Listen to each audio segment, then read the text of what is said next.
All right, cool. We are live. You cannot be canceled, so watch what you say. Like your Samantha can't cancel me. Ban Ridgeway. All right. Welcome That's the cold open. to Swing Lethal Talks with Swing Lethal with Thundercat, my boy. Hello. He's about to say my Wrong whole way. heart. I fucking knew it. Not my whole We're heart. spending Listen. February 14th together.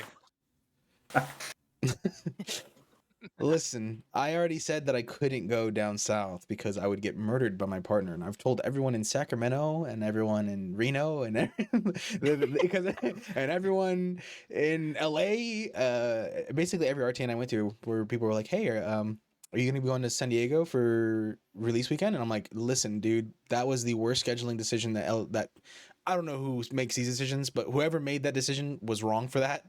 It really hurts me because I want to go so bad, but that's not what we're getting. So yeah, I will not be going to that. But so we will not be spending February 14th together. I have a very important person that I will be spending February 14th with. So but yeah, and then also dead Dog meat. dog meat. What's up, dog I will meat? be going to an event on the 14th. Oh no. Living all our dreams. Please.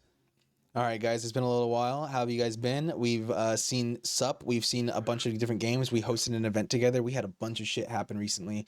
Um, you guys were able to do a little bit of a casting. Let's talk a little bit about that before we move on. But how was your first time casting Thundercat? It was an experience. I am really proud of what we did, and I am both relieved that we got it done and always felt that we could do it. And I'm just glad that we're getting these opportunities. We were able to stream. We did the production for a CDH event, Cosmic Crown Championship, and Dogme and we casted it together, and it was our first time casting an event. I think we did pretty good, and it's only up from here. I had a really good experience. I like the community a lot. I like I mean the community at the event. The community in the chat is kind of like, you know, the people who are in chats. So not much you can do about that, but I had a good time. Dog, what do you think? uh, anyone listening, don't wait to be somebody. You already are to somebody. So just do it. Just fucking do it, right? You just gotta go for it. You gotta stick yourself out there. And also, I love CDH. I'm a CDH player. It's my favorite like Magic format at the moment. The CDH community as a whole, they're I they cool. But overall, the event was fun. It was stressful, but it was super exciting to like produce and like not host, but like produce and just cast the whole event. I think that was like super sick. That was like awesome. It's something that I feel like I could do even better the next time, you know? So it's like, yeah. Yeah, I wanna go I for it. wanna highlight our boy Plunder Lord George. He was behind the computer the whole time for as long as you saw us in front of the camera streaming that fucking 13 hours the first day. He was there working that shit, transitions, all that, and you killed it. I think you did Oh, great. Do you want to thanks, talk bro. about that? Yeah. So this was definitely I mean, we have experience behind the camera, like me and our third Bubs, our fourth, I guess. So my bad. Uh, but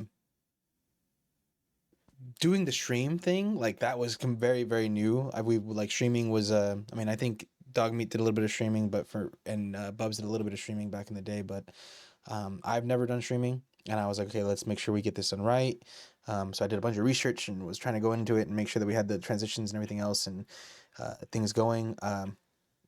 It was definitely harder than I was expecting, but also I can see us like Dogme was saying, just getting significantly better every single time that we do it. And I want to do more on our own and things for ourselves, especially like Fab related, because I know we all play Fab. We love playing Fab. Maybe getting a stream going on that would be dope. I don't know. It was really fun to just kind of like learn, I guess. Um, but yeah, chat is chat. That's just, it's funny. It's funny not being the person they're judging, and being like, that's funny. I can laugh about that later. But Hmm. yeah, for the They're, most they're part, that was lucky. cool. They're lucky it wasn't our event. Yeah, Oh yeah, yeah. yeah. Oh yeah. The Yeah. backlash would have been stupid. The funny thing is that it was our chat, so we can just like ban whoever we wanted. But it was we were trying to be a little bit That's more true. open-minded, a little bit more open-minded. What the hell did I just say? Open Monday. Monday. I love Monday. I love being Monday. So, My but wife yeah. starts on Monday. Outside of that, we had Dogmeat visit us from across the country for a few weeks over the holiday season. That was awesome. We got to shoot a bunch of stuff with him that I promptly threw on the floor and destroyed. But He fucking hates me. He doesn't want to see me win. listen, we have the footage of you winning. We just don't have your face reacts, you know. So we'll probably You post don't that need at my some face point. reacts. You need to see that cardboard get down, dog. Yeah, That true. cardboard get down. If enough Yeah. people get in the comments of this video and they're like, "Hey, release it, no face cams, fuck it," we pride ourselves on our production and like high level of execution and how good everything looks. But like, people want to see it. People want to see it. That's kind of where we're at with like the pod, right? Like the pod, we're not trying to be super like high production value. We're just trying to get out in front of y'all and talk to y'all for a little bit and just tell you what we're going through and everything else, what we're doing and what we're enjoying. Speaking of which, stuff that we enjoy, Fab, there's a new set coming out. We just had a set of Magic come out. Lauren just came out, but I don't want to talk about that right now. I want to talk about Compendium, which is we're gonna see the world premiere either right before or right after this comes out. I'm not sure. I guess we'll see. But that's happening this weekend. Are you guys excited for Compendium? Is it Hopium? Is it Copium? Like, well, what is it? Let's start with you, Dogmeat. Listen, a lot of the heroes that I really enjoy playing got some great cards. The hero that I love more than every hero in the game of Flesh and Blood is once again been snubbed. Shout out my girl Leviah. I'm gonna keep coping. My girl. Oh no, I got a free yellow zero for D-React. Oh no. Oh my god, I play It's Syndra. Here's 10 it's million unpreventable recoverable. damage. Damn Oh my it. god. Dagger. Oh, my life's so hard. My hero's gonna LL. Oh. Talking about five. No, I'm talking about Syndra. Syndra LLs before Fi does They're every right day. there. Do you know that they're touching? It's 6 and 7 right there. Oh wait, my bad. Yeah, but What else do you think? What else are your thoughts? I'm just excited. Like this is like I got into the game right before high seas, and like I kind of like experienced it, but like this is the first time I'm like gonna go to an event for it. I'm like involved in it. I'm practicing to go to the PQ, the Pro Quest for the season. Like I'm pretty excited about this set. I'm excited to see the new shit. Hopefully I can get the cards that I don't want to pay money for out of gym packs, you know. So, you know, we'll see how it works. We'll see how it goes. You got a locals finally, right? You found a locals? I do have locals now. Fucking awesome. Shout out to Gamers Corpse. That is a good fucking store. If you're in Jacksonville, you need to go to that store. It's a good ass fucking store. oh yeah, Plunder, yeah. how do you feel about Pen releasing? Where are you at? It's a pretty mixed bag for me, honestly. I'm a little underwhelmed, but also like excited. Like there are definitely heroes that are getting a lot more out of the set than some other heroes. Um, some heroes are just getting like 8 cards printed for them that don't matter at all, which kind of sucks. But yeah, I don't know. I'm excited to see what it does to the meta. I'm excited to get my hands on some reprints, but the set overall isn't super exciting for me. But it is what it is. I How do do you think think. it's gonna? Sorry, Okay, go I'm for it. sorry. No, I was just gonna say I was gonna say I think it's still in the copium realm for me. Mm. But what were you I saying? wanted to ask you both. How do you think this is gonna affect like Sage the format? Because we've talked a little bit about it, and like I know me and Dogmeat have had conversations where you said like I don't think Sage should have been played before Pen dropped, and like I agree, but like we as a community we were ravenous for like an actual like f- set focused on young heroes, and like we saw Project Blue, and like we had good reviews of that. Then they made it into Sage, and this is gonna be like this was supposed to be the debut of the format, but we've seen a little bit of it before that, and so much so to where the devs' first bench was Chain. So I wanted to ask you both, how do you feel this is going to affect the Sage format for which it's supposed to be like the debut of, and what are your thoughts on like the first benching we've seen? Dogmeat. I think there's been a lot of good like cards. There's gonna be a lot of cards that help heroes that didn't matter in the initial Project Blue era of Sage to like become playable. Unfortunately, I do just think that the elemental and more specifically Runeblade heroes, like they banned Chain because Chain was way too good, but the other Runeblades, that doesn't mean they're not good. Briar is still, at least in my eyes, like the front runner right now. I just think that helping the elemental heroes, while also a good thing, is going to make them, they're still just pushed. They're juiced out of they're juiced. Like their rares are so good. Like their card for card value comparative to the other classes is pretty up there, right? And they've got, and elementals have a hero in almost every class except for what, ninja, We got Aurora. warrior. Yeah. Yeah. So yeah, I think they're just going to be, regardless of what's happening, I'm still of the belief that the elemental heroes and more specifically Runeblades are still going to run this format at least until morale changes. I don't know. Until I could be wrong. You know, Azalea still exists. There's a lot of heroes that are going to get a good boon. The Mystic heroes are still very good, but I do think that the Elementals and the Runeblade specifically are going to just run this format for a good while until it gets fixed and bannings start coming out. Yeah, I tend to agree. I do think that like, well, okay. I just think that it's hard to overcome the fact that the Runeblade card pool is just as strong as it is and as powerful as it is. And without some like big bannings like we're talking about, or like some way of like really controlling it, it's just kind of just gonna always stay out in front. That being said, like, you know, we are seeing some up and comers. We were talking a little bit about how Enigma was like randomly getting high finishes at certain events, and then she's getting a lot of cards out of here. And then you know, the Guardians are getting a little bit more support, and the Guardians are already doing really well. So like, I'm hoping that with some of the cards out of this set, we will see a little bit more diversity. That being said, like, it does still feel a little bit like Blitz, where it's, you know, low health format. The faster, stronger you are, the better your chances are of winning.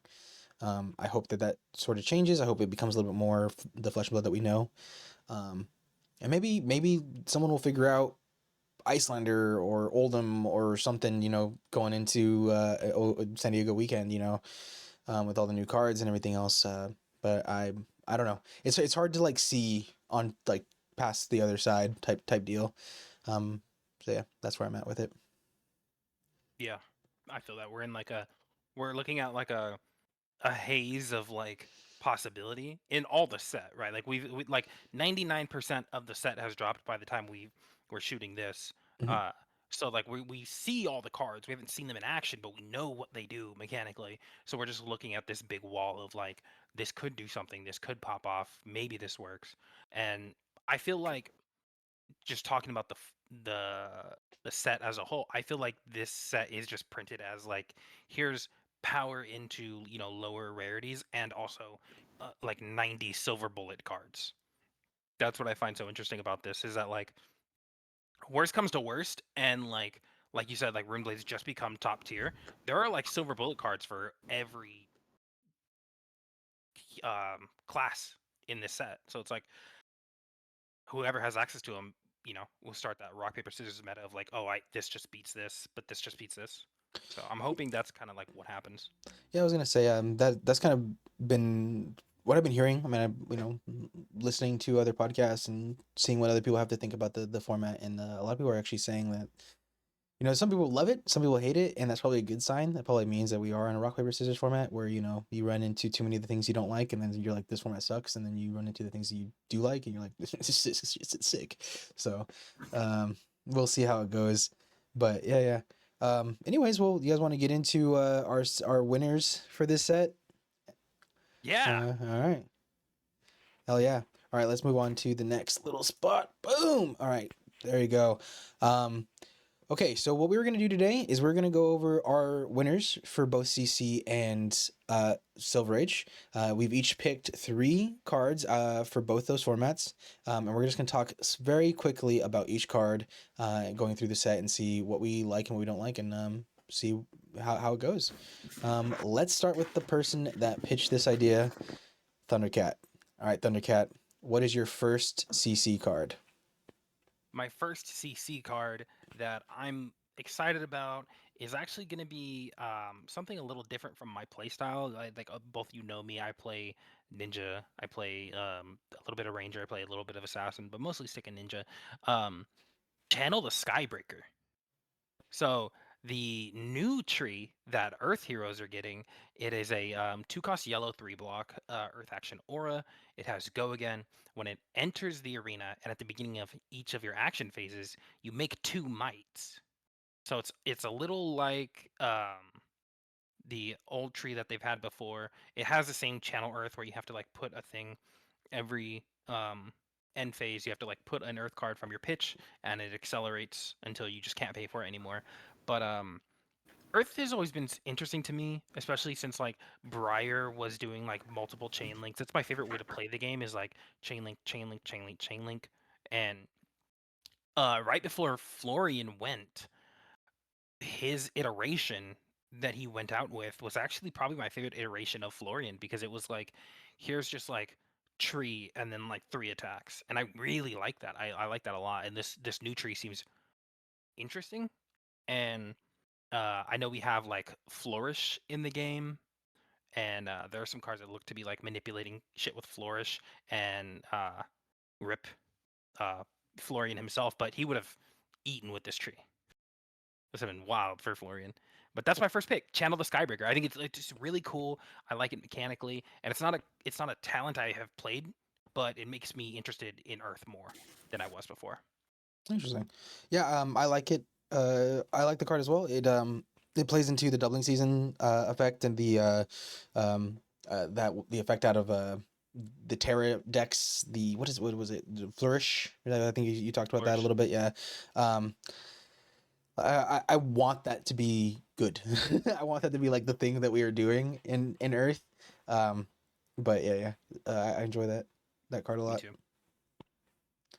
All right. What do you think, Dog Meat, about the Oh, tree? oh. I like my fault. I like it. I'm not a huge fan of the Earth playstyle, but the one card in Earth that I love so much is CMH. You know, I love Channel Mount Heroic. I love the idea of playing like aggro, but like also being able to insulate yourself a little bit. But as far as I can tell right now, Earth is just insulating itself. So I'm interested to see what this can do. I'm glad Florian's gone because I would hate to see this thing when he existed. That would have irked the fuck out of me when he's like, "Hey, here's 4 mites." Like, you know, like, oh fuck. So I'm excited to see what it does. Hopefully this gives me like, hopefully they not print too much where it's too strong, but like with this and maybe another Earth hero, I can get into Earth. You know, an Earth hero that's worth being Give me aggressive Terra. with. You Give know me what I mean? Terra. Give Nobody me wants Terra. pump Nobody wants Terra, Terra. bro. What do you mean nobody Not wants Guardian. Terra? Please, come on. We need a 10th. Let's go. Somebody's drooling for Terra here. Somebody Oh. give me Terra. But yeah, those are my thoughts on it. I think it's a good card. Hopefully it plays good. You never know. Yeah. All right. Let's move into. I guess you know what. We'll go staggered. I'll go next. My first pick, my number one pick, and it's I'm Plunderlord. It's got to be the Pirate Majestic, spoiled by the homie, Carolina, Cheating Scoundrel. Now, Cheating Scoundrel, if you don't know what it is, it's a 0-cost red pirate action 3-block that says your next action card you play this turn gets +3 and wagers with the defending hero. The winner creates a gold token, and then you can, the next time you would lose a wager, you can instead discard a card, and then instead you win that wager. It also has go again.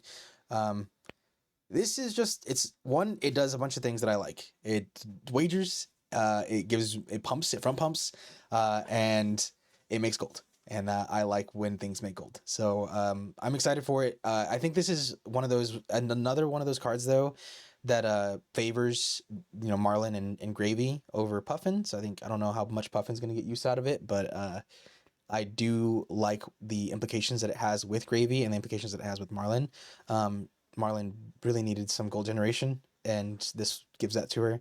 And then Gravy just gets to abuse the fact that he likes discarding cards, and then being able to be like, "Yo, here's my 0 for 6 murderous rabble, wager. Go ahead, bruh. I dare you." Yeah, block Block it, And then this you dude. shit. block it, and they're like, "I'll put a Block chum it. away." Yeah. you know? It's just a fucking gravy card. Yeah, it's I'm excited. I'm excited for that. But yeah, what do you think about it, Thunder?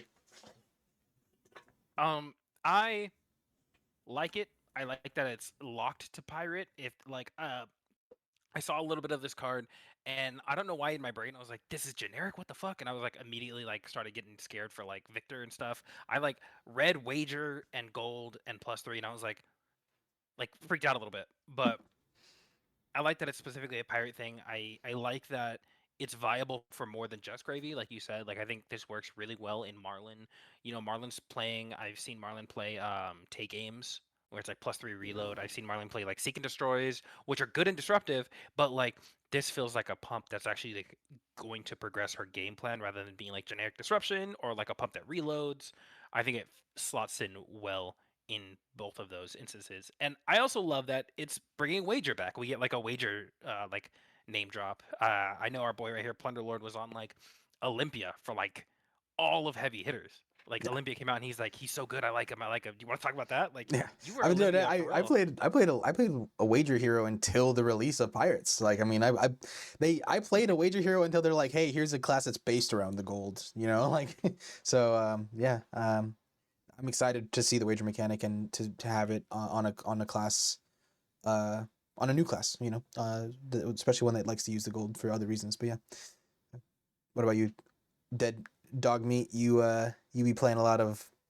Listen, I've been my lady loves that channel. So as soon as I Oh, think Dead about your Meat. name, Dead Meat, yeah, I have that one stuck in my head. uh, I think the card's awesome. I'm a Marlin player. I built Marlin. I love Marlin. I think she's awesome. I think this is a great card for her. Um, for the biggest reason, which isn't as apparent as all the other ones, is it's a 3 block. This is a fucking 3 block pump, right? It Um, is. it's a 3 block pump. I think it's great. It makes gold, which gold's fine for her. I am a bit sad that it's like it would probably have been too good as a generic, but like we do have actual wager heroes that exist that just don't get to wager. But I do know the implications of putting that card out in the wild for Victor to fucking sniff up would just be bad. So I'm a fan of it. I think it's going to be great. I'm immediately going to get my 3 copies when it comes out and test them out, and maybe replace some fucking rinky dink ass pump out for that. So we'll see. Yeah. All right. Well, that's it for me. Let's go ahead and move on to your first card, Dog Meat. What is your first card in CC? My first card is Astrovolt Elemental. So I have been playing the fuck out of Acilio. My favorite style of Fab is, can I deal 30 plus in one turn? That if a deck can do that, I will try it, I will play it, and I'll give it my all. I think this card, now, again, just like the last card, my favorite part about this card is that it's a fucking 3 block. This motherfucker has like almost no access to 3 blocks except for Gone in the Flash, and I'm not blocking with Gone in the Flash. It's a 0 for 3 that when it attacks, you discard an instant and you make an embodiment of lightning. It helps extend your in between turns when you're not comboing, which is like where I struggle at while I'm playing him. Playing him a little more mid range into certain matchups when you just don't have the combo in hand. Because you can't throw 30 every turn. You're going to have to throw, your 10s and 15s. And I think that's going to help him extend and go a lot further, especially if that has to go again itself. I think the card's awesome. I can't wait till that comes out and test that one out. Oh yeah. What do you think Yeah. about it, Josh? I saw that card and I was like, yeah, this just looks like another really good lightning card. I was like, yeah, this is gonna be played in all the lightning heroes. It's gonna be super strong, and I mean, I'm here for it. I like it. It's another one. You know, it's hard to be like down on the card because it's like it's just a good card. I don't know. I like it. Yeah. I do think it's a little. I don't want to say it's like on the nose, but it is like kind of just like it's like it's just one. It's like, oh yeah, they There's no printed a alluding to this. This is just yeah, it. yeah. But I mean, fuck it. You know, sometimes cards need to be like that, and sometimes the heroes need a little bit more support, and specifically Acilio, really needed like or wants that type of thing at the moment. Not that he's bad by any means. So, but yeah, it's a cool card. I'm scared of the card. I'm scared of the card. It's a perfect gap filler for Acilia, right? Like you're talking about the off turns between like the nuclear combo turns. You and I have like tested Acilio into your bad matchups the other night. Like we tested each other often. And I've seen that card be like, hey, it's turn 2, but I've like found it. So here's 48 damage. Like and then the games where you don't have that, where you're like, oh no, like I can't find the turn. It's real bad. So like this being like just another piece to make you more consistent. It discards the instance you don't want. It lets you draw a card. It gives go again. It makes go, like it gives go again. It makes an embodiment. We've talked about how like Acilio just needs like an action point. He just needs to have go again on something. If Blast to Oblivion's had go again, he'd be fucking unstoppable, right? Like this is such a good like gap filler, a playmaker for this deck that I'm like, actually a little bit worried about it because we've already seen Acilio have a good amount of success. We've seen Majin Bay take down events with Acilio. I'm nervous for it, but I like the card. I wish it blocked 0. I'm glad Another it fry? Are you doesn't. serious? Oh Take God. your fries. Take your fries. Don't ask for shit else. All right, let's get it. Let's get into the second card. Thunder, what's your second card for CC? Yeah. All right, my second card for CC. Another one not exactly in my lane, but kind of like off to the side, like around there. It's a Tome of Pandemonium. It is Mm. the yellow 1-cost chaos action 2 block. They're bringing tomes back. We're getting books we can read again. Banish banish the top card of each hero's deck. You may play them this turn. I love this card. It's situationally better, depending on the deck you're playing against. So if like you're playing this into like a deck where you just can't possibly play their cards, it's gonna kind of suck. If you're playing this into like a mirror match, that's gonna be cool. It just depends on what your opponent's playing. But also you're getting a card too. This is this is net neutral on cards. It's a two card because you get your own card, you get your opponent's own card. It costs us 1, so you have to pitch to it. Um, unless you have Tunic, unless you have ways to make that one resource, then it's just card positive.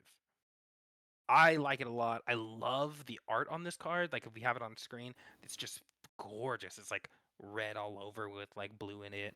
I don't know how much this is going to impact CC for real.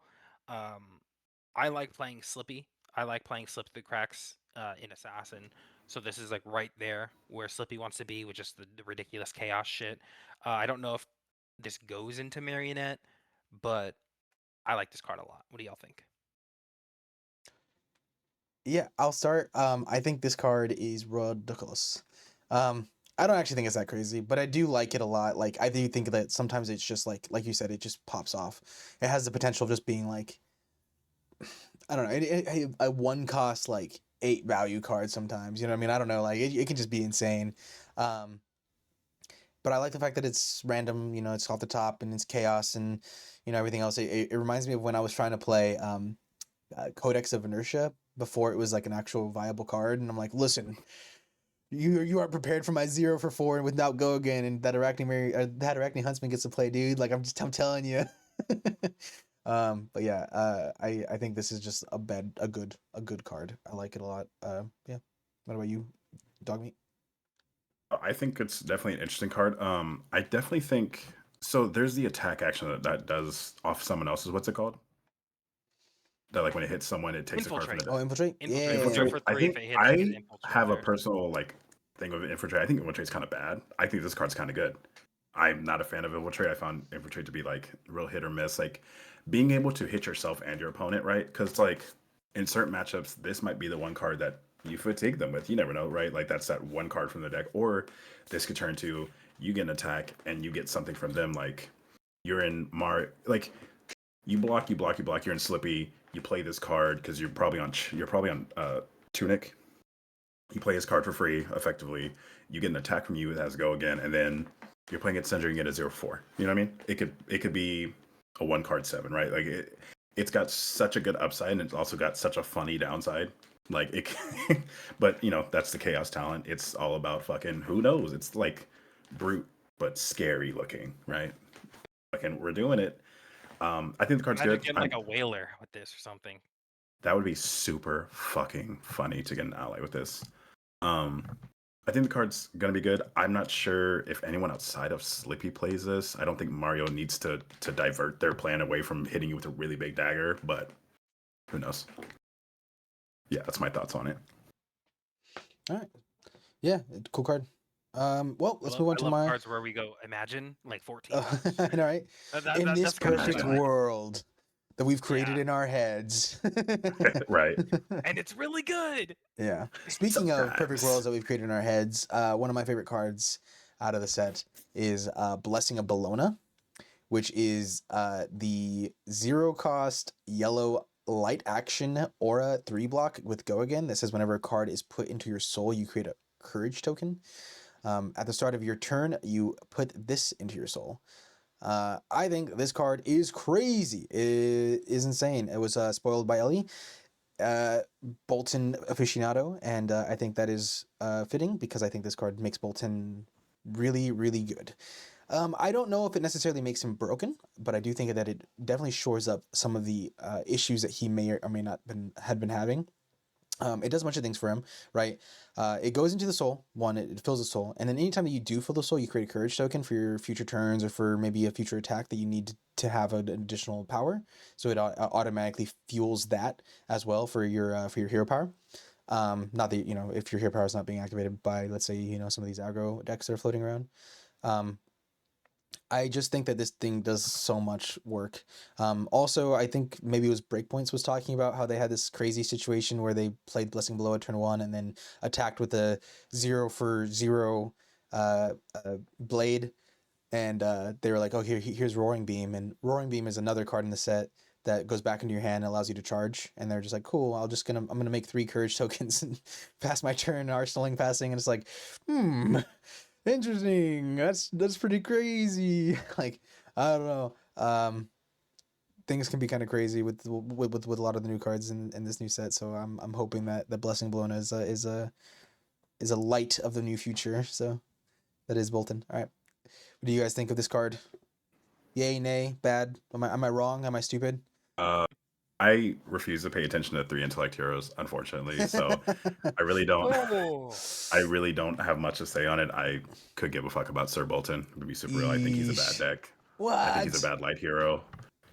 That's my take. If you want to beat oh. my ass on Sir Bolton, hit me up. But I think Sir Bolton's a bad hero, no matter what he gets. Thunder, what do you think? Ellie's outside your door right now. No, okay. This almost made it on my list. I really like this card. I'm up on this card. This card's so cool. I love a card that's like, here's a piece of value, here's a piece of value, here's a piece of value for the thing that you already want to do, right? Or you're like, this is my game plan, but I'm gonna get one piece of value additionally from all of these, and then I'm gonna fuck you with it later. And I think this card does that so well. We like you talk about like, you know, you have to really be disciplined to play Bolton, I feel. You have to be like willing to let cards go to soul, which are just like you don't get them for their value. We talk about like in Flesh and Blood, a card is worth everything. It's your pitch, it's your block, it's your attack. You know, Bolton makes it another thing, which is just a piece of soul, and that fuels him in another way. But it's also losing the card, kind of. So you have to be like willing to let that go, and getting a courage for letting those things go is a much bigger upside than I feel like it seems on the surface. I really like this card. I'm high on this card. I think it's gonna make Bolton scarier because it's like setting up for the next turn. Right? So it's like carrying value over turns. That's what makes Vincent scary. That's what makes Lyeth have these big power turns is carrying value from one turn to the next. Yeah. No, yeah. I mean, that's. I think that's kind of then end up being what Bolton ends up being. He's gonna be he's gonna be a lot more aggro, but also have on turn off turn type deals, where he gets to set up a little bit more and then have this pop off crazy turn. But yeah, all right. Dog meat. What's your second card for CC? My second card, Art of the Phoenix War. Fi, my favorite Draconic hero is Fi. I don't care about Syndra. I don't care about Dromai. I don't care about any of them. I love Fi. I love him so much. I love Phoenix Flames. I think he's such a cool hero. And they're giving him an Art of War. I love that they are pushing, in this set alone, they are pushing to play Phoenix Flames. No, gone are the days of you just bring in your one Phoenix Flame for your fucking point of value. It's like, play more than one Phoenix Flame. Bring all three in. Make your deck more... Because there's so many cards that synergize with Phoenix Flames that people will torque their decks down because they're like, oh, I don't want to play this 1 for 4 that deals with Phoenix Flames. I'd rather just play a 0 for 4 because it's good, right? Like now you can be thematically playing Fi. You get to play full Phoenix Flame decks. You get to play the weird actions that take one from your graveyard and put in your hand, start your turn, and pump the next attack. Like this card is so insane. I cannot wait. And unfortunately, I might not have a chance to play it in CC, but when I do get a chance, I'm gonna build Fi in LL, and I'm gonna have 6 Art of Wars, and you're just gonna have to deal with that. So yeah, I fucking love this card. What do you guys think? Go for it, Thunder. You're another I draconic player. oh man, yeah, I love Syndra, but this is like one of those cards. There are cards that you look at and you're like, maybe I could try that out. You know, I work at McDonald's, but they just brought nuggets back at Taco Bell. I might go check that out. Like, it just makes me want to go over there and see what it's about. Art of the Phoenix War. The fact that they named this Art of War and then in parentheses the Phoenix, like that is cute and I love it. And I am so jealous. I'm so jealous that Syndra doesn't have this. This is an S tier card, and I think this is the straw that's gonna push Fi into that great beyond, into that LL. Like, I know our boy over here, Dog Meat, like, you got into the game and it was like Levia and Fi were the first two decks you started the game on. And I'm so sorry you don't get to play Fi in CC because this is gonna send him into that long night. Deck. I'm sure Summoner has got a deck put away in rubber bands somewhere. I'm gonna play it. Plunder Lord, what do you think about the I second mean, Art of War? it's an art of war. I don't like. There's yeah.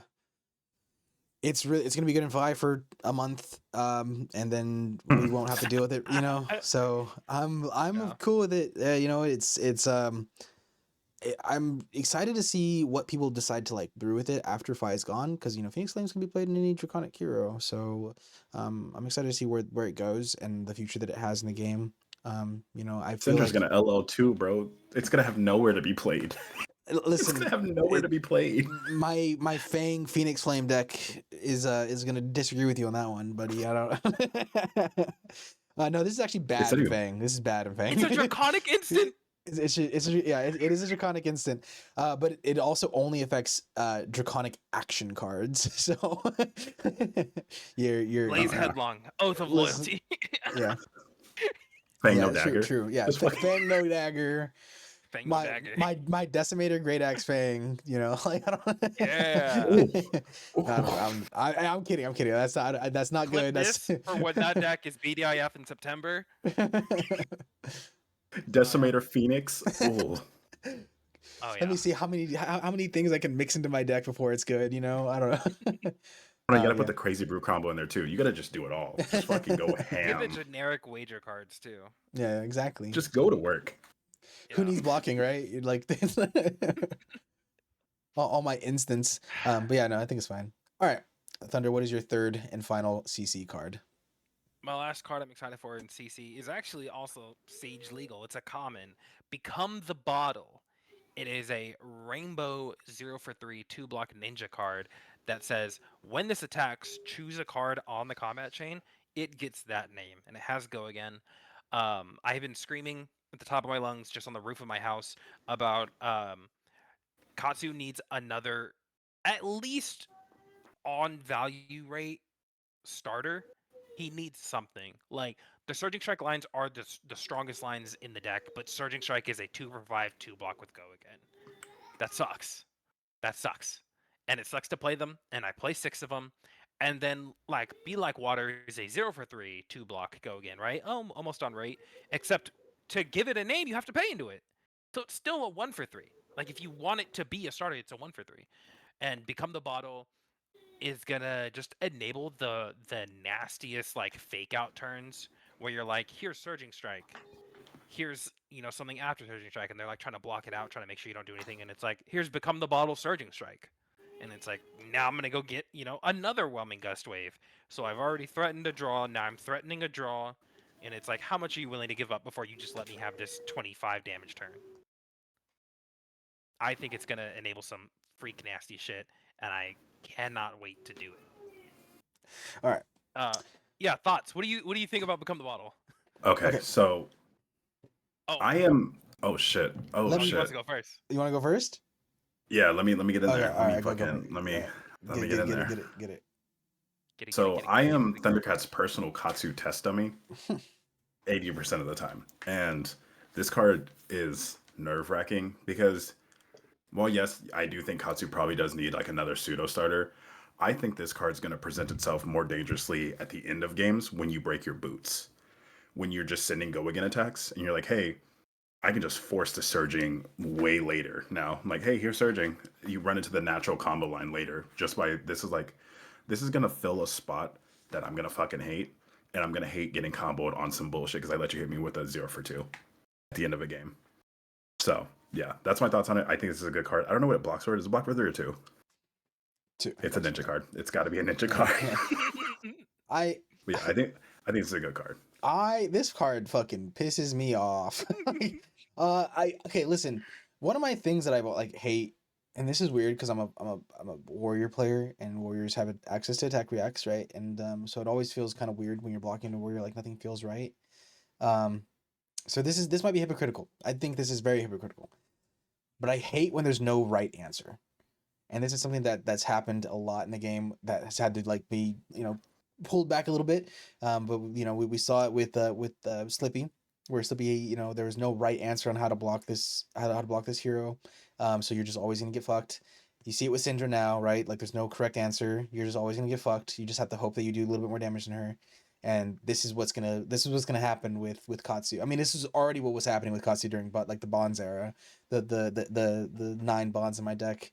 You're not gonna block me correctly, brother. I'm just gonna play a bunch of whelming waves or whatever, um, just to activate my bond so I can bonds you for another 8 value. But yeah, this is I just hate. I don't. I hate feeling like there's no correct way to block. Like I want to block this surging strike. And you're like, no, it doesn't matter, dude. Like, yeah, I'm just gonna play this one. I'm gonna play this, right? And I can restart my chain and this and that, blah blah blah, at any point in time. So it doesn't really matter where you're at in the chain. And I don't know. I don't know. It just irks me a little bit.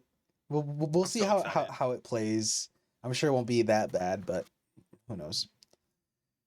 All right. For my last card, I also chose a Sage Legal card, but I'm not gonna begin to even pretend that I like know what that card's gonna do in Sage. But it's uh the reviled brute action card, Chain of Brutality. The Oh. 0 for 2 red and 3 block. If this has 6 or more power, it gains go again, and when this hits a hero, the next attack action card you play this turn it also has 6 base power. Um, I just like this card a lot. This card crazy. uh, I've been playing a lot of RKO. RKO is a lot more blocky. He really enjoys, blocking for a little bit, keeping that 2 card hand and throwing a 2 card 10, 2 card 11, 2 card 12, whatever. And this just enables like even bigger turns, like wider turns that are like even harder, more impactful, and a little bit more aggro. And that excites me. I enjoy it being closer to a mid range list versus it being like trying to be a little bit more control-y. And this feels like it's kind of like doubling down on that mid range identity. So that's what I'm excited for. I'm excited to go. Here's 0 for 2. Am I gonna give it go again? Is that it for my turn? Do I have a sigil in my hand? Like I'm asking you questions here. Um, you know, and that's one of the things I like about it. I just complained about not blocking correctly, like not having not being able to block correctly, and this card kind of does the same thing where it's like you have to block it, but you might be blocking wrong. So yeah, it's one of those. So what do you guys think about this one? Are you guys excited for RKO to send 20 damage at you versus 12? I am scared of this card. I don't have a good matchup into RKO on Syndra. Anyway, I've tested it. I've tried it. I don't know if maybe it's just me and like my inability to figure out how to beat mid range, but like it's been bad for me.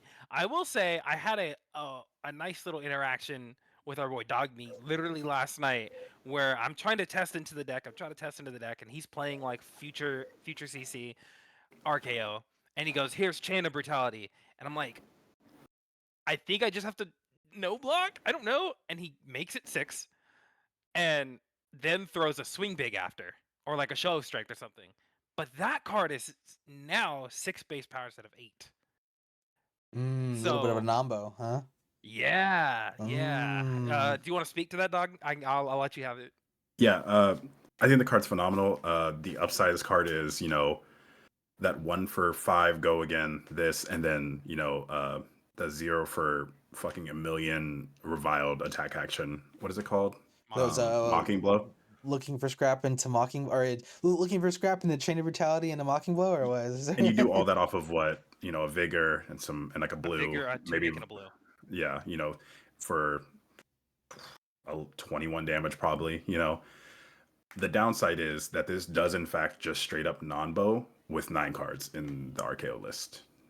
All your 2 for 8s and not it goes really well with Big Bully actually. It goes insanely well with Big Bully, but the other 2 for whatever the fucks, it hurts them. So obviously you gotta be a little more skilled and patient if you have this card. You send it, you make them think crazy, they block 6, and you're like, pass. I think the card's good. I wasn't a fan of RKO when he came out. I love Brute, and I think it's weird that this Brute isn't really a Brute, but I do think that this is a good direction. He does feel like a cheater. He is cheating all the time, and I like this card a lot. I think this is a really good card. I think it's a really good pickup for him, and yeah, I'm excited to see what it does, and hopefully it doesn't fuck on me. All right. So, what is your last card there, dog meat? This card, they gave me one of the 2 cards I've been begging for from Marlin in Shallow Water Shark Harpoon, the 2 for 5, Yeah. 2 for 5 yellow. And it's what I love about this card so much is that this is the Codex of Frailty target, right? This is like the perfect activate my cannon, Codex of Frailty. I've got my 2 floating this. Like this, and it comes in for 9 and it destroys your arsenal when your cannon's been activated. Like I'm off of CNCs. I'm not a huge fan of CNCs in the list. I know that's people still run it in like the normal Marlin list, but I'm a boat guy. I like the boat better. It's 8, it's a boat. And there's times when you can do that and do more, but like this card is like sealing things up for it. Like what her issue is like she just needs harpoons that hits like disruption for everything, right? She needs things that target other things. Yeah, I don't care what you have to say. The only harpoon I'm missing is the one that takes a reaction, and once that comes out, I'm set. But I think this card's gonna be insane. I think this is gonna push her higher. Like right now, I say she's like in certain matchups she feels like an S tier hero. In certain matchups she feels like she shouldn't even be at the table. I feel like this is gonna push into like a solid like high B tier, maybe start pushing on an A depending on how the meta starts shifting. I think this card's amazing. What are your thoughts, Thundercat? What do you think about my new harpoon? I unfortunately like it. I like the card. I am a huge proponent of class cards, talent cards over generics. So like when you can fill the role of the just generically good card with a class card, I'm always here for it. And like I think you're right. This is just gonna take the spot of CNCs hopefully out of the deck. Um, it is predicated on activating a cannon to get that on hit, so it is still a little bit more restricted than CNCs. I don't know if like the top players are gonna like see that as worth it, but I think it is. I agree with you in that like this is the best codex target you have now, where it's like 2 blues and a codex in hand. You just do this, this, this, and there's 9 overpower. Take your arsenal. I'm a little sad to see it come out because arsenaling right now in the meta is bad with how many things actually target your arsenal. It's actually not a safe spot anymore, except for in certain matchups. And like into Marlin, that was always like the safest spot for me is like, well, I'll just put it in Arsenal. Like, they have CNC, they have boat, but they don't have 9 or 6 instances of them. Whereas like, here's another instance of it. So I like the card. I'm nervous to play against it. What do you think, Plunder? It's a It's a pirate pirate card. Like it's Yeah. it's a pirate card. I think there's almost no world where I don't like this card. It does do the thing that we're talking about with the codex. Is like a perfect codex target. It kind of just fits a lot of slots or like a lot of roles that she was kind of looking for. It's a yellow as well. So worst case scenario, you can throw it away to golden tipple or something for gold, for guaranteed gold or something. I mean, I don't know. There's a bunch of things you can do with it. It looks cool, Yeah, and I it's think it's yellow. just, yeah, it's yellow. I mean, it's a good card. Like, there's not much else to say about it. I didn't think about it, but yeah.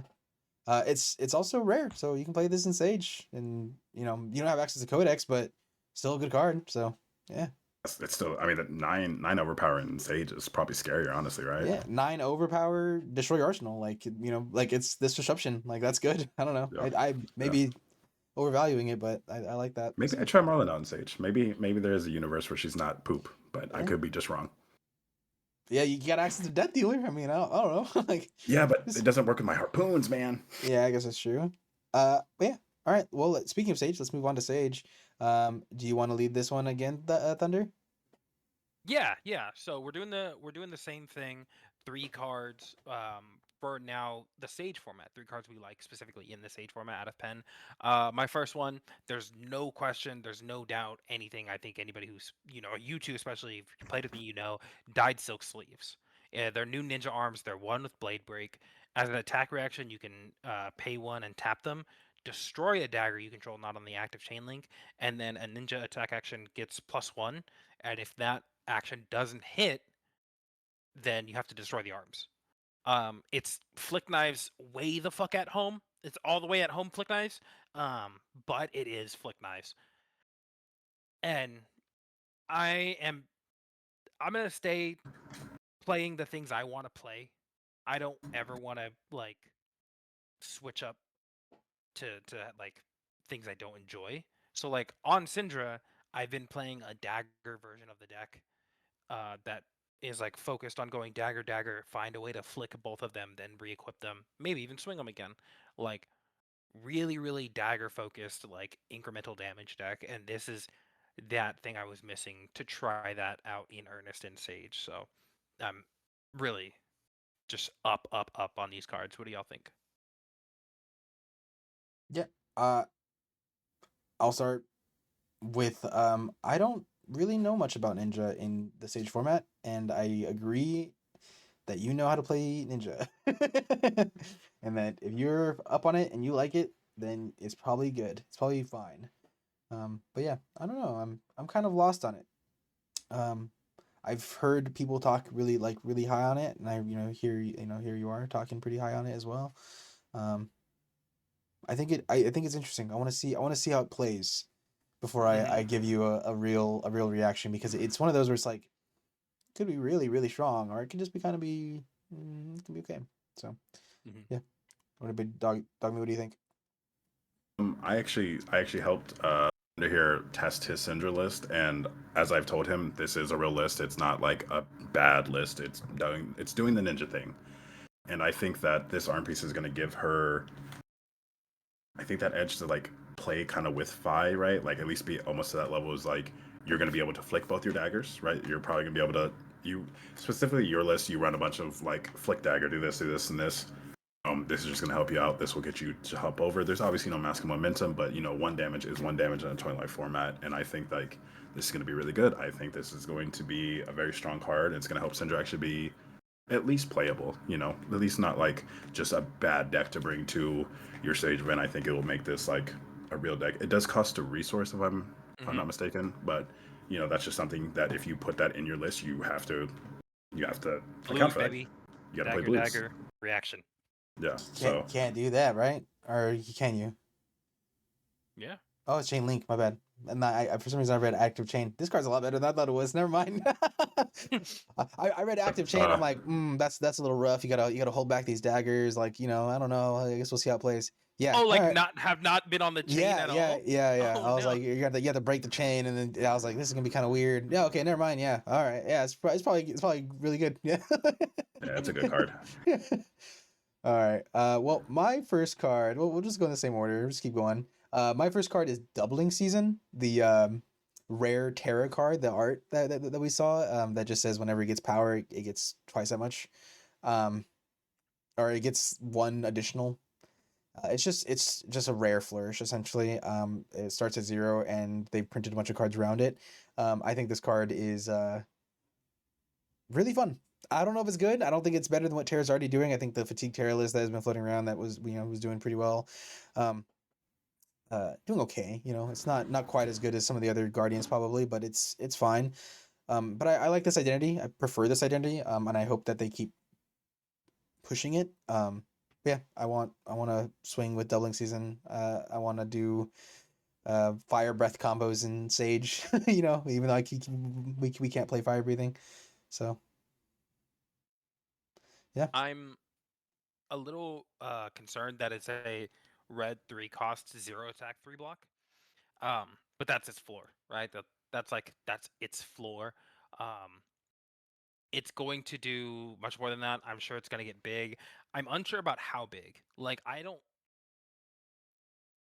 The thing that trips me out about this card is that it says like while it's face up in any zone, if it would gain that, it gets that much +1. So it's kind of like the Lexi arrow that used to be played, the yellow arrow, where it was like you have to play like 2 pumps to make it on rate, and then after that it's above rate. And that started with 2 attack. Like that started with like here's a 1 for 2 or something like that. So I'm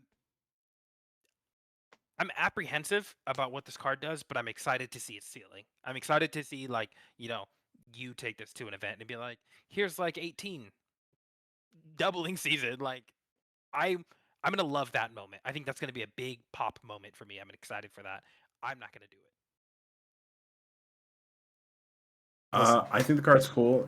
It is a 3, like you were saying. The other one is a 2 powered attack. This is a 3 for 0, but obviously they were probably gauging for the fact that you're going to be able to make a decent amount of mites and like or just giving it more power because there are front pumps that you can't just play in the Earth class. Again, elementals are just very strong. So yeah, I think there's a universe where this card's played and sees a lot of success. Maybe you have like a setup turn where like this is your only attack, but you've got a bunch of like just pumps, and you're like +3, +3, +3, and you just send a 3 for fucking whatever, right? So I'm excited to see. Well, I love seeing Earth be strong. I don't like defense Earth, so I'm excited to see what this does. Yeah, I'm excited that other card that they printed, the Sprout Strength, the one that gives it +1 like a certain number of times based on the color that it is. +1, Three, two, +1, one. +1. Yeah. Yeah. Yeah. That'll be Oh, fun. those are separate instances too. Yeah, they're That's all separate super funny. instances. Yeah, That's super. um, That actually makes that so good. Actually, I mean, it's like it's a 3 card 6. Like it's not insane, but it's hey, in it's Sage You Six got is Channel the Skybreaker out. well, yeah, in Sage. cool as shit. No, then you're cheating. But no, I think there's some fun stuff going on. So hopefully it comes to fruition. But yeah, all right, Dogman, what's your first Sage card? My first one's also an elemental card. It's Laden with Lightning. It's a one for. It's a front pump 1 +3, and if you pitch a lightning card, you get an embodiment of lightning, and your attack gets +3. My biggest issue with Sage so far, I've been testing a lot. I really enjoyed the format of Sage. I think it's a great entry point for anybody who wants to get into Fab. My biggest issue with Sage right now is that, although yes, I was complaining about the Ruin Blades being very strong, fatigue is also very good. All the Guardians have access to all the 0/4 blocks that are yellow, which is fucking irritating. So they're able to put you like, hey, here's 8. They just put 8 in front of something. You're like, what the fuck? So I think this is like, so I like Briar and Aurora's because like they're able to like, hey, yeah, you're blocking very well. Here's 17. What are we thinking? Giving, that's how you beat fatigue, is that you just hyper aggro or you out fatigue them. I don't know how you do that. I'm not good into playing fatigue. So I really like this card. It makes an embodied lightning, so it probably gives that attack go again, right? So like you set up like a weird like attack that's like if you played a lightning card, do this. So it's like I think this is gonna be a really good card and gonna help in those matchups. It's probably gonna be super juicing against decks that don't want to block, but yeah. Yeah, I like this card. I think it's cool. I like the Lightning Bond cards, both of them. This one and the Stormwind Sheath, the 1 for 5 D react that makes a Yeah. embodiment. Um, I think they're both really cool. I think this one's obviously a little bit more aggressive and it kind of fits more the playstyle of Lightning a little bit better. Um, but yeah, I think it's gonna be pretty cool. It's gonna extend turns. The embodiment lightnings make everything super fucking strong. So, 1 for 3 plus to go again on one of your cards is never gonna be scoffed at. Um, 2 block is the only downside, but I think The downside, that's fair. it's a I think one that's for four. fair. It's got to have a L Yeah. somewhere. So it can't be on Ray. Come on. This card. Yeah. Fuck this card. I don't like it. It's fine. I like it. It's good. I don't Yeah. know. It greases the wheels, you know. It's like yeah, it's making an it like every lightning thing leaves an embodiment behind, and it's gonna be such a fucking problem. But that's what they need. That's what they need. It's greasing the wheels. I think it's like another just good gap filler of like, here's flittering charge. Here's laden with lightning. Now I'm gonna play something that doesn't have go again because I've left a lightning card, and then I gave flittering charge go again, and then I'm gonna play something after that. Like I can already see, like I can feel like I can see the play patterns of this happening, and I'm like nervous for it. But my good dog's. card. I'm sorry, my dog's talking to me right now. This just in. Crouching Tiger combo just got better. Right? Oh, oh. Jesus. My bad. Sorry, guys. Yeah, I'm not sure if you guys can hear that, but my dog walked up and just started like literally speaking to me, and dog speak. So I It's like gotta I want feed to play her. lightning. No, I like it. I think she likes the Earth heroes a little bit more than the Lightning heroes. I think that's her hot take. But We're gonna get the dog on for the next pod. I'm sure you can already hear guys the whining and stuff. But yeah, not whining. What is, I don't know what we would call this. She's doing that. That's what she's doing, What are we doing right now? dude. Whaler Humperdinck. She's wailing for real. All right. I will go to to Thunder's next card. Actually, I forgot that was not your card, Thunder. It's Nope. such a Thunder card for you to hate it. It's so surprising, actually. All right, what is your next card? I feel like lightning's gonna get me eventually, but it hasn't gotten me yet. So it's right there. My next card is Inflame the Firebrand. It is Oh, a Draconic Ninja card, a 0 cost, 2 attack, 3 block. When it attacks, if you have 2 or more Draconic Chain Links, it gets go again. If you have 3 or more Draconic Chain Links, it gets +2. No. I'm sorry. That's actually backwards. If you have 3 or more Draconic Chain Links, all of your attacks are Draconic this turn. And then if you have 4 or more Draconic Chain Links, it gets +2. So at 4 or higher, it's a 0 for 4 go again with 3 block, which is wow good. At 3, it gives everything after it the Draconic type. I love this in Sage because the Syndra list I'm on, like I said, is all about daggers. And you lose so much power, so much actual Draconic power playing this shit in Sage. Like I'm playing like 6 Silver Talons, or no, I'm playing 4 Silver Talons. I'm playing 4 Throw Yourself at Them. I'm playing 4 Hurls. Like this is a ninja deck with Draconic weapons. So having this go like dagger, dagger, inflame the firebrand, Silver Talons, like allows me to flick a dagger there. And if I play like Hurl, pay 1, do something there. Like this is just gonna slot into the deck so well. I'm actually excited for it in CC as well because I'm gonna get rid of fucking Oath of Loyalties. I'm so sick and tired of Oath of Loyalties. But this is good in Sage. I like it. What do y'all think? This card. This yeah. card. Silverton shouldn't be Draconic. I get hot. My skin gets hot. No, it's a good ass card. It's a good card. It's not like an impossible requirement, but you do have to go 4 chain links to get its maximum value. So and it's a 3 block. Ninjas suffer from blocking if you need to block. So I mean, it's a 3 block. It's really good. It's gonna be good in your list. I think it's gonna be good in a lot of Draconic decks to come. Yeah, I think it's gonna be that. It's gonna be one of those cards that's like, I'm sure they're gonna print Draconic heroes that struggle to make fealty, and they're not gonna get much use out of the cards that like need to become Draconic. So I think it's gonna be one of those really good cards that like ties all that together in a nice little bow. Yeah, I mean, I'm just trying to think of how to use it in Fang. I don't think it is. You can't. It obviously it's a Draconic Ninja card, but I wish. I wish. Um, What the fuck do you even want with it? I just want better 0-for-4s, bro. That's all I want. I want good 0-for-4s in Fang. He wants better 0-4s than 0-for-4s. I hate this guy. Oath of Loyalty, Blaze Headlong, Inflame the Firebrand. Listen. It's not even a I'll 0-4 there. You have to go one deeper. yeah, don't go deeper. Yeah. I don't know. I like the card. I'm trying to think of like if I would ever play it though. I mean, yeah, if I play those heroes, but I don't think You're me not a ninja personally. player. I don't think me I don't. personally will ever You play like this card. blocking too much. Yeah, probably. Yeah, that's true. That's true. Uh, Speaking of blocking, let's move on to my second card. Uh, literally for this Card just called specific, block. literally for this specific like scenario, when you're on Enigma and you're like, man, I really wish that a ninja couldn't attack me 30 times right now for 2 damage. They printed a card for you. It's called Shimmering Mirage. Shimmering Mirage says when it is a zero cost blue, two block, with Mirage. So if it defends a card with power 6 or greater, it gets destroyed. But while this is defending, when this chain link resolves, you may banish it, and then you can use it again to block a later chain link. You can just do this over and over again.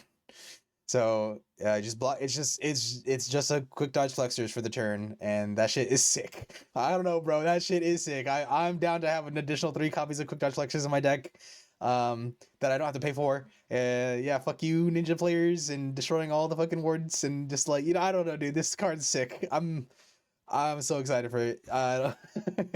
This card's dope. So yeah, it's also D-React. So yeah. Break that combat chain if you don't want to see it doing anything, you know. That's my first my first instinct is like fuck my mass trigger. I no combat chain. Yeah. Get off. If I could do that to your boots, I would, and Yeah. I can do it to this card. Well, it's not even just for the mass trigger. It's for your other things too, right? Like the card you just talked about. You need 4 links on that chain, brother. And if I start that out with hey yo listen, nah. So yeah, I think it's cool. I mean, it's a 2 block that kind of, it doesn't, I want to say ruins their turn, but it does make it a little bit harder for them to get the full power out of it.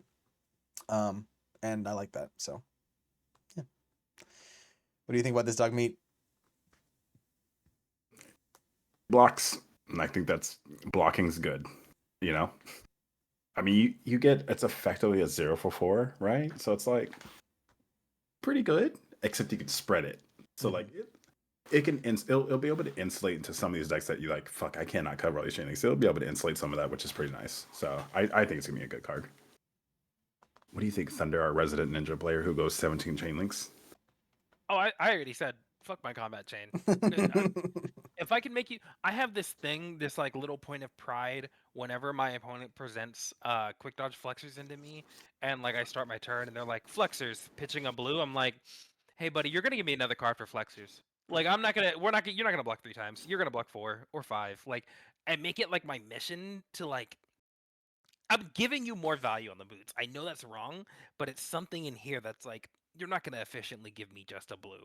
You need to give me something else. Like, if you want to use these boots, you got to give me a lot. So if I can take value away from this to the detriment of myself, I fucking will. But I don't think everybody will. So I think it's a really good card. Yeah.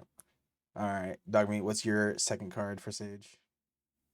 Second card is surprisingly an assassin card, Mist Hunter. I believe that. Hold on, I don't think that's a majestic. I'm pretty sure it's a Sage. No, it's a rare. It's a rare. Okay. I like this card a lot. It's a 0-for-4 contract card that's to banish blues. It's the contract. And then if it hits, search your opponent's library and just yoink their cheese. I hate all Mystic Heroes. Every time I've played it to a Mystic Hero, they piss me the fuck off. Sorry. So I don't mean to interrupt you. I just wanted to talk real quick about how he goes, I like this card. I go, I like the card that says fuck that card. And then I go, I like this card. And you're like, I like the card that says fuck that card. I hate all mystics. I am. Sorry. Yeah, this and is like our locals. more than likely the deck you're playing this with is going to go a little bit longer, so they're gonna have a chance to make maybe 1 or 2 cheese, and it's like, damn, that's really good. What if I took that from you? I take a whole point of your hero away from you because all the Mystic Heroes interact with chi.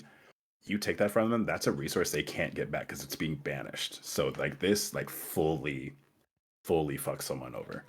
And they have to commit a bunch of cards because it's a breakpoint. They have to commit at least 2 cards to it to stop you from taking it. I think it's a good card.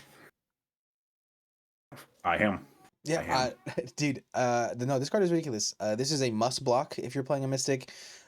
I guess not must block. If Especially you haven't transcended, if you you haven't can transcended, you yeah. just take it. You don't give a fuck. But if you're like, you transcended 2 or 3 times and they send this at you, you're just like, bruh, are you fucking serious? Like, you're resetting the quest. Like, this shit gets, and like they're gonna get 3 silver off of it, and all the other stuff that they printed that so it has the silver support in this set, and you're just like, And dude, it's an assassin card. So yeah, it's not just a 0 for 4. yeah, It's never. yeah. Like you got to think about shreds, cut to the Here's chases. here's my hand. That's what What you is it? do. Would you say at the beginning of this with the silver bullets? This is the set of silver bullets. This is something Yes. people are gonna slot in even like later on when mystics come back. People are gonna be like, oh, I gotta bring my fucking mist hunters in. Like I'm gonna get you. And I feel like these are way more prevalent in CC than they will be in Sage, but it's really good in Sage. So This is like $1.12 until they reprint parts of the Mistveil with new ones, and then this is like a $9 card. if you really like Assassin, I think you should get these. I think these are something you should have in your collection at 3 of, or at least a 2 of. Yeah. All right. Well, let's move on to the last and final card. Uh, Thunder. What is your final card for Sage? Cheated. My last card is a set of cards. Oh, okay, okay. My last card is the concealed chess pieces for Riptide. I have been pleading to have traps that aren't D-reacts. I need traps to trigger in different ways. That's how Riptide's going to be viable and good. With the rules change now, I love that. That's a step in the right direction. We didn't get trap arrows, but we got trap chess pieces. The one I want to highlight is Concealed Pathogen. So these are Ranger Equipment Chest Trap. They have the trap subtype. They're cloaked, so you equip them face down. And then it says, while this is equipped face down, when an attack hits you and its controller and there's different thresholds needed here to trigger the trap. So on Pathogen, it says, while the controller has played or activated an attack reaction, this chain link, destroy the chest and create a Blood Rot Pox token under each opponent's control. So we have Concealed Pathogen, which makes the Blood Rot if they have activated an attack reaction. We have Concealed Sedative, which is the Inertia if they've. I have it here. Oh, here it is. It's an inertia if they hit you with an attack that's greater than base, and then we have concealed nerve gas, which is a frailty if they've hit you with a go again uh, attack. So we got the Pokemon starters green, red, blue in these arts of every flavor of how did you augment your attack. We have the traps for them, and this is a lot of sideboard space, but I'm willing to do it because I fucking love it.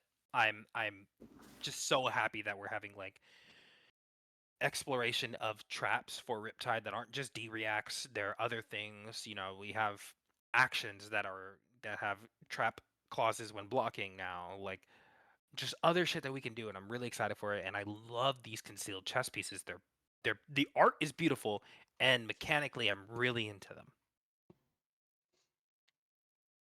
Yeah. I think these are bad. I don't.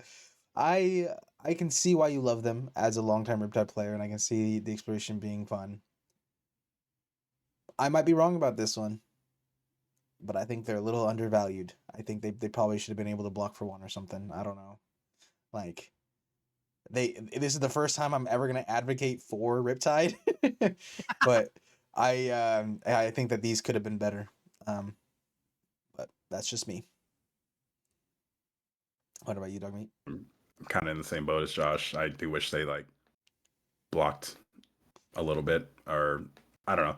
I think traps are interesting. I hate Riptide, but I do think traps are interesting. It's an interesting axis to play on. One ping is something, one ping on for free on defense, but most of the time that comes in the form of a D-react that ping. So they still did hit you. That's like the whole clause. They have to hit you to get this value. And it's like, do you really want to be hit in a deck that's made to trap people? It's like, I think if they don't block, the gotcha has to be a little worse, right? Like, take two, on top of the one thing, like, haha, two, which is the Blood Rock Pox. But I don't know.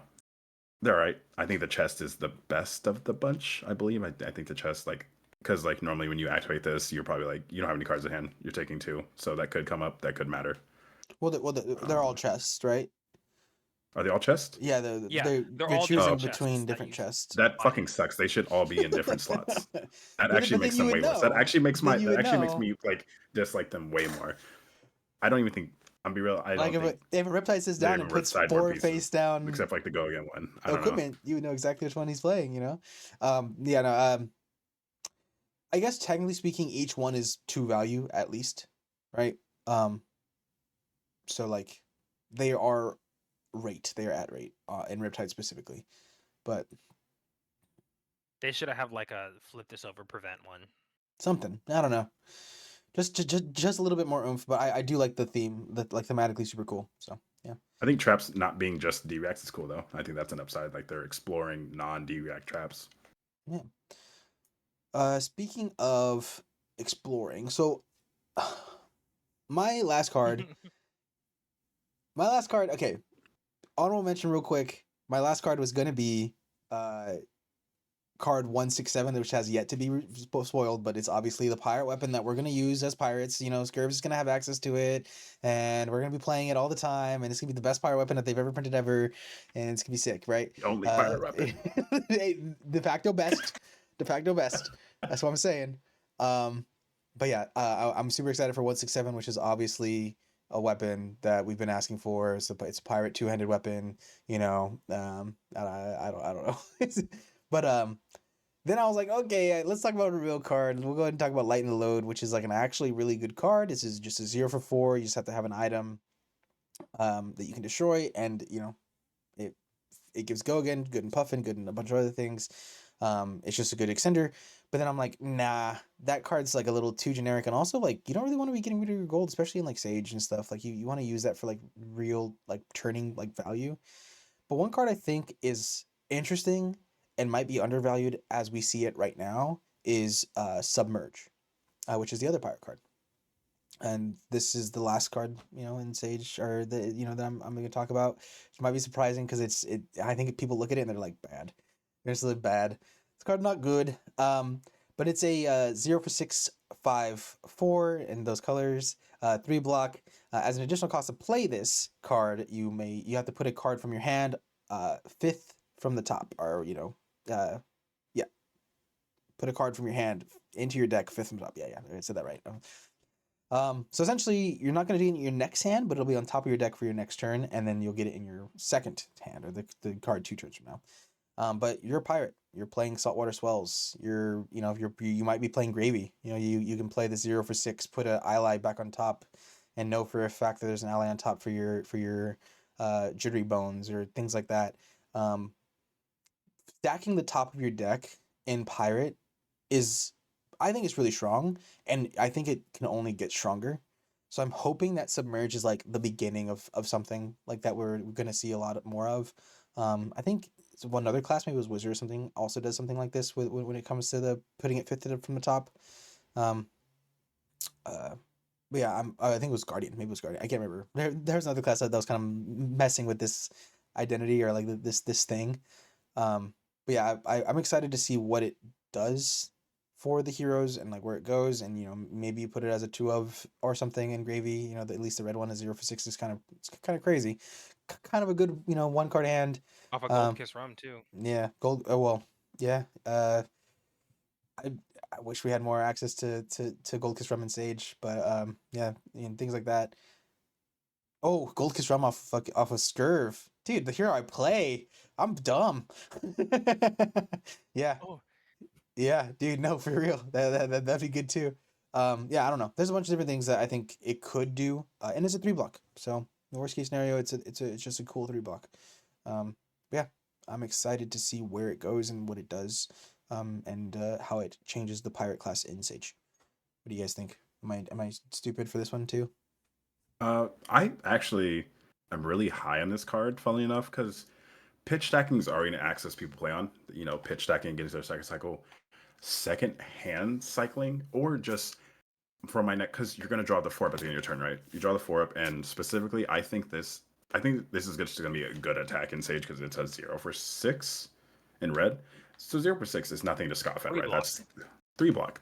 Great static card. This card's statted like probably really aggressively. what is going to be interesting is if it creeps its way into CC, saltwater swells do exist. Like Gravy can like formulate, because like he has his compass, right, and he can formulate like, okay, draw up saltwater swell, or any of like, or a D-React, that fucking stupid ass 0 for 6 D-React. He's like, damn, I know there's an ally up there. Fucking, like, it's this card has so many more avenues than it just like putting the card there. I thought it was weird at first, but then when you explain it right now, it's like you do just draw the top 4 off of that, and that's just gonna be that, exactly what that card is, which is something that you rarely do know. Like, you don't ever normally have the knowledge right there, so it's like exactly what's up there for if you're going to draw a card in a class that draws a bunch of cards, if you're going to pitch the top of your deck, if you're going to mill the top of your deck. This card has a lot of implications, and I think this card's actually going to be like something. I don't think it's going to be nothing. I think it's going to be something. And another like little advocation thing before you speak, Thunder. Pirates in Blitz and CC were dabbling with E-strikes. You know what I mean? Like, and this is just kind of like light E-strike light. I don't know, like, it's, it doesn't have the draw card effect and it doesn't have the Gogan effect, but it's still 0 for 6. Like, I don't know, it's pretty good. So go for it. Sorry. Yeah, that's actually one of the things that like I'm positive about this card for is like, E-Strike is played a bunch of places, and the reason other than being modal that E-Strike is good is that like so many decks will play a 2-card 7, right? But usually those 2-card 7s are like at minimum, at best value, are like a 2 for 7, a yellow for 7. So if like you're stuck with like a red and that 7, you can't really make those things happen. E-Strike is a 2-card 7 that doesn't care about the card that you're pitching. This is the same thing, right? We can throw 2 for 6s. We can throw like, some places even better, but you need that other card to be like a yellow minimum. This is like, I don't care if I have another red in hand. This is 6 damage regardless. Like, I can just make 6 damage from these 2 cards no matter what. This is going to be on value no matter what. Doesn't care what the other card is in hand.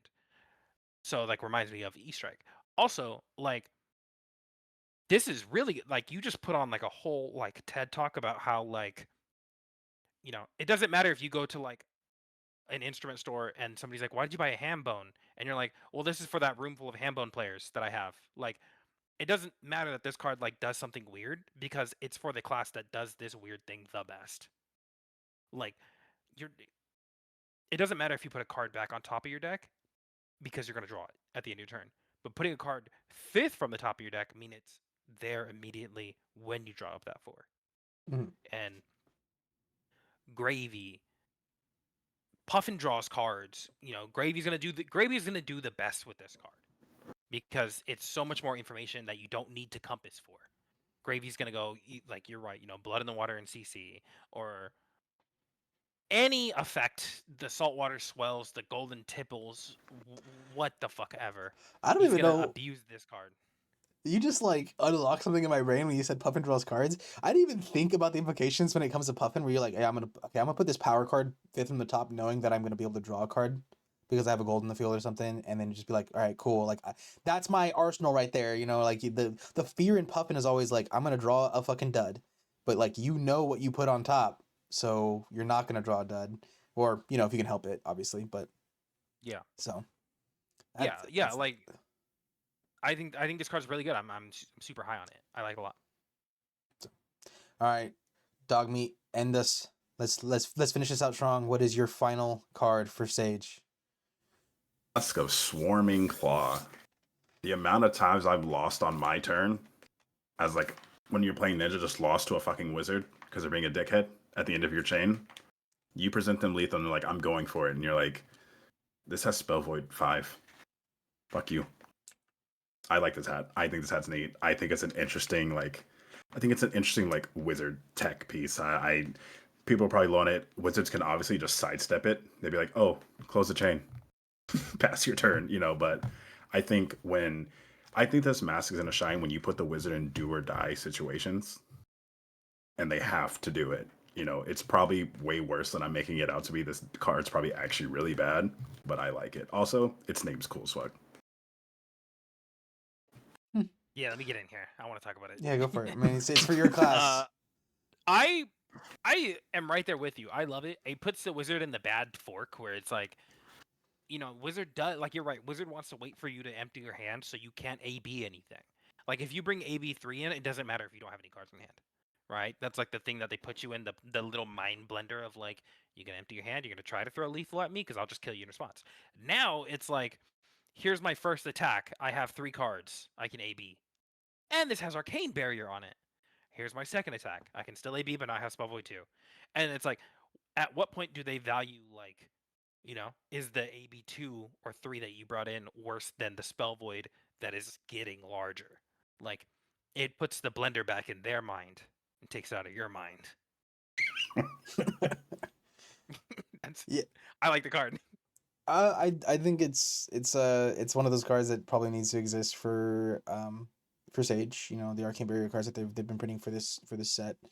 From this set specifically is just kind of shoring up the fact that there's so many classes that just can't do anything about Arcane Barrier or about arcane damage in Sage. And this definitely lends itself to the hey, like, you can't kill me at instant speed X hero, like that's just not gonna happen. But yeah, I think it's cool. I like it. I will never play it. Well, I never say never. I might play a ninja, who knows? But probably will never play it. We'll see how it The goes. ninja that blocks. Hey, that's what they wanted Cool. out of Zen, baby, but that didn't happen, so. Pyro baby. Fake ass Alright. ninja. Plunder Lord, you ready to take us out of here? Yeah, anywhere you can find us, we are there. We are social mediating. We are on Instagram, TikTok, YouTube a little bit more now. Facebook, all over the place, wherever you can find us. And then like, comment, subscribe. Add us, follow us, whatever you want to do. But yeah, thank you so much for watching again. All right, guys, see ya. Bye.